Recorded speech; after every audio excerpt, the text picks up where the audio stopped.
حضرت محدث ابن جوزی نے لکھا ہے کہ حضرت حبیب اجمی ایک بزرگ تھے، ان کے پاس ایک شخص اکثر آتا تھا، بڑا مالدار تھا، ایک ہی بیٹی تھی، وہ بھی ٹانگوں سے معذور تھی۔ تو آپ اکثر اس کو کہتے ہیں کہ تو توبہ کر، اللہ کی بارگاہ میں رجوع کر۔ ایک وقت ایسا آتا ہے کہ پھر انسان کا جب کوئی اپنا نہیں رہتا پھر اسے مصلی یاد آتا ہے، لیکن اگر مصلی کی عادت بچپن سے پڑ جائے نا تو پھر ذرا آسان ہوتا ہے اللہ سے دل لگانا۔ وہ اکثر آپ اس کو کہتے ہیں کہ ٹھیک ہو جائے کہ تو بیٹی ہے، وہ بھی بیچاری معذور ہے، تو کہاں دولت لے جائے۔ آج کرتا ہوں، ہم تاریخیں دیتے رہتے ہیں نا اللہ تعالیٰ کو معاذ اللہ کہ رمضان سے میں نے نیک ہو جانا ہے، عمرہ کر کے آؤں گا تو پھر میں پکا نمازی ہوں۔ خدا کے بندو، کس نے تجھے بتایا کہ رمضان تک تو زندہ رہے گا؟ کس نے خبر کی کہ عمرہ کرنے تک تو بچے گا؟ حضرت حبیب اجمی اس کو کہتے تو کہتا بڑی جلدی ٹھیک ہو جاؤں گا۔ ایک دن سویرے سویرے توبہ کرنے آ گیا۔ آپ نے فرمایا کیا ہوا؟ تو کہنے لگا حضرت جی کل ایک 15 سال کا نوجوان ملا ہے اور مجھے توبہ کرا گیا۔ مزہ ہی اس عمر میں اللہ اللہ کرنے کا، نبی کریم سے محبت بھی کرنی ہو تو یہی عمر ہے۔ عشق لگا سی کھیڈاں کھیڈ دینی تے پھر مینوں کھیڈاں بھول بھول گئیاں، کجل پایا سی میں یار دے ویکھنے نو، پھر او دی یاد وچ روندیاں ہی ڈل گئیاں۔ حیدر شاہ اس گلی کدے نہ رولدی پر ہن تے رول گئیاں۔ جن لوگوں نے ابو جہل کو قتل کیا تھا ان کی عمر بھی 15 سال تھی۔ ہم تو بڑے ہی نہیں نہ ہوتے ساری زندگی، نہ ہمیں کو بڑا ہونے دیتا ہے، ہم بڑے ہی نہیں ہوتے، یہ تو عمر ہے کچھ کر گزرنے کی۔ 15 سال کا نوجوان توبہ کرا گیا تو اب حضرت حبیب اجمی کہنے لگے وہ کیسے؟ کہنے لگا حضرت جی میں کل منڈی گیا تھا، مجھے کچھ سامان خریدنا تھا، تو بغداد کے بازار سے میں نے مچھلی خرید لی 10 کلو، باقی بھی سامان تب خود لے جا نہیں سکتا تھا۔ تو مزدور آپ کو پتہ ہے بیچارے آج بھی سڑکوں پہ بیٹھے، تو مزدور بیٹھے تھے تو ان میں ایک نوجوان 14-15 سال کا، چہرے پہ بڑی روشنی۔ میں نے اس کو کہا بیٹے مزدوری کرو گے؟ کہنے لگا حضور مزدوری بھی کرتا ہوں، پڑھائی بھی کرتا ہوں، اور جو اللہ کو منظور ہو اس کی عبادت بھی کرتا ہوں۔ میں نے اسے کہا کہ یہ میرا سامان ہے فلاں جگہ پہنچانا، کیا لوگے؟ کہنے لگا 3 دینار مزدوری۔ سودا طے ہو گیا، اس نے سامان اٹھا لیا۔ کہتے ہیں رستے میں ظہر کا وقت ہو گیا، کہنے لگا چچا اگر اجازت دو تو نماز پڑھ دوں۔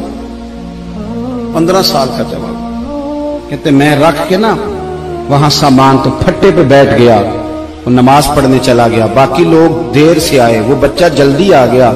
میں نے کہا بیٹے آپ جلدی آ گئے؟ کہنے لگے نفل چھوڑ دیے، اب یہی نہ سمجھ لیں کہ کام چور ہے، میں بعد میں پڑھ لوں گا۔ کہتے ہیں وہ دوپہر کا وقت، رمضان بھی نہیں تھا، میں اس بچے کو نوجوان گھر لے گیا اور میں نے اپنی بیوی سے کہا کہ بڑا نیک ہے، نمازی ہے، اور راستے میں یہ بھی ہوا ہے کہ میں نے اسے ایک دفعہ کہا ہے کہ یہ مجھے تھوڑی دیر کے لیے دے دو، گرمی بڑی ہے، تمہیں پسینہ آ رہا ہے، میں اٹھا لیتا ہوں۔ کہنے لگا نہیں چچا میں رزق حلال کھاتا ہوں، اگر آپ اٹھائیں گے تو میں 3 دینار مزدوری پوری نہیں لوں گا، پھر پیسے کم کروں گا، میں نے طے کیا ہے کہ اٹھاؤں گا۔ تو کہتے ہیں میں نے اپنی بیوی کو بتایا تو بڑی متاثر ہوئی، کہنے لگی دوپہر کا کھانا پک گیا، اسے کو روٹی کھا لے، رمضان بھی نہیں تھا۔ کہتے میں باہر نکلا، اس کو 3 دینار تھمائے، تو میں نے کہا بیٹے ایک بات میری مانو گے؟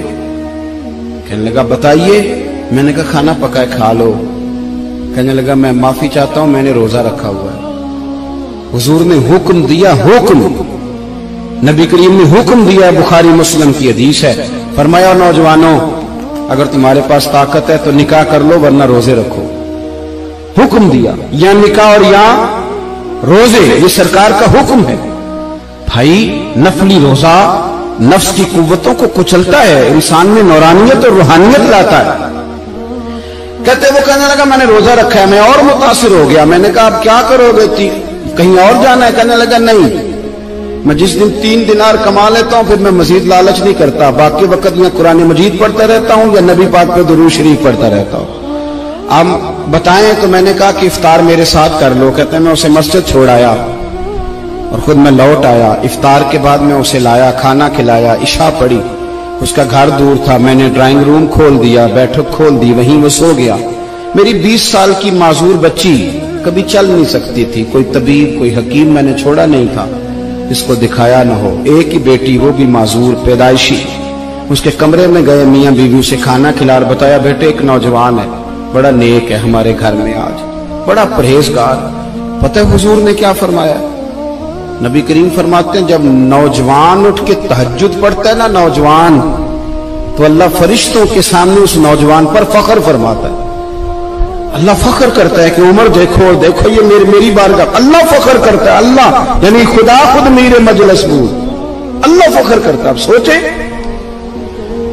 تو ہم نے اپنی بیٹی کو بتایا کہ نوجوان اور بڑا نیک ہے,